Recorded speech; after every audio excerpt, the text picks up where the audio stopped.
Hello. So at this restaurant, you will have to tip before your service. This way it will determine what kind of service you will receive. So what would you like? Hey guys, welcome to another video with your girl Nikki. In today's video, we're talking about tipping. You've seen the title. Yes, tipping. Do you tip when you go to restaurants? How much do you tip? Do you tip 18%? Do you tip 20%, 22%? Or you one of those people that only tip $5? Let's watch this clip. You know what I'm sick of saying? If you don't have tip money, you need to stay home. No, bitch, you stay your hungry ass at home and cook. The tip and the service do not go hand in hand.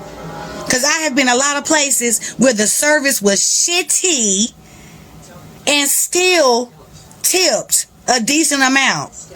It is not the consumer's job to pay people's bills. It is the employer's job to make sure they're paying their employees the correct amount to sustain. That's the bigger conversation here. And also, why the fuck do I need to pay 10% of what I ordered as a tip? That's my food. That motherfucker ain't back there fixing the plates up. Because you brought me a plate and some drinks, that means I'm supposed to give you 10%. If I order a $800... So let me stop right there. So most establishments, the waitress, they're taking the orders, the server bring the food out, and the tip is left for the waiter or the waitress. In normal establishment, that tip is put in a jar and divvied up for the cooks, the chefs, the cleaning staff, is all pulled together.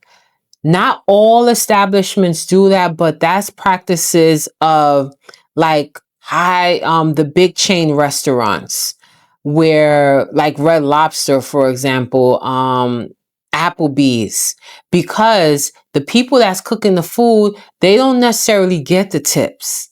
You know, and they're the ones that should be getting a tip. I know that the person, the waitress, they give you X amount of stuff or they treat you very well. They're attentive to your needs. They make sure you're okay. They come back to the table frequently to see if you are right. If an order is messed up, they correct it. When you see that happening, when you see that that person is working so hard to meet the needs of your demands, yes, you should tip because they're working hard. This lady said 10%. 10%, that's not it anymore. And I know that she said that the employers should make sure that their employees are paid well, but we all know that these employers, now let's take a trip down in history. So tipping started in Europe. The Americans, the US, they wasn't fond of tipping. They didn't think that was the best thing to do, but they gradually got accustomed to it and then they started to implement it. Post-Civil War, the people, our people, the newly freed slaves were now working in restaurants and serving the staff, and they were getting a tip.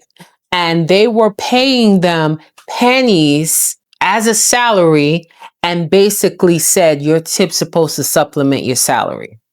Now, after all of that, nothing has changed really in the restaurant industry. Nothing has changed. It's still, if minimum wage is $18, the people that work in the restaurants are probably getting 11 and then have to supplement their tips to have a decent salary. Let's continue with the video. Fucking ticket. If I order $800 worth of food, right? Why should my tip be 20% of that if the service is not worth $100 tip? about to be paying you motherfuckers bills. I'm sorry. I have been to plenty and enough restaurants in my 38 years of life to know that everybody don't deserve a tip. And everybody ain't getting one from me. Now, if you want to go and tip for shitty service, that's you. But me, I won't be doing that. So yes, I will be still going out to eat, and no, I won't be having any tip money if the service is bad. Okay? Okay. So she is right. The service should be based on, the tip should be based on the service that's provided. And that's why most of these restaurants, high-end restaurants, they make sure the host and the waitress they have great personality. They make sure that their personality is open and inviting because they know the consumer's experience is based on the host and the waiter or the waitress. So they know the people that are going to tip heavily is because they're pleased by the service that was provided. Now, I know recently a lot of people are putting tips on takeout. Like, I'm not tipping no takeout. If I pick up food, I'm not tipping. However, if it's a restaurant I frequent that I dine in, I'm going to tip because you know why? I realize when you tip and they get familiar with you, you get top tier service. You get that service where you don't necessarily have to wait if there's no table available. They'll fit you in. You'll get extra alcohol. You'll get food, extra food. You'll get stuff because they know when you come in, you're not going to give 10%. They know when you come in, you're going to get 22%. And that's what tipping brings you. Because I frequent a lot of restaurants. My daughter frequents a lot of restaurants. And she dines in and she take out at those restaurants. And if I have a takeout order for her, best to believe I'm a tip. Because first of all, they ask me for my daughter. I'm going to tip them. They know us. And even though it's takeout, they prepared my order. They probably put a little extra in the bag. I went to a restaurant where they gave me a little dessert. They was like, oh, try this. It's on the house. Try that. It's on the house.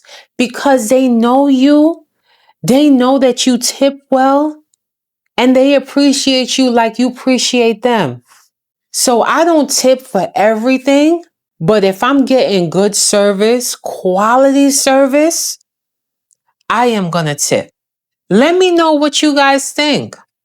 Are you tipping? Are you that person that tip only $5 when the bill is like $50? Are you that person only tip $5 when the bill is $100? Who are you tipping? Are you tipping the people at the nail salon? Are you tipping the people at the cleaners? Are you tipping the people at the hairdresser?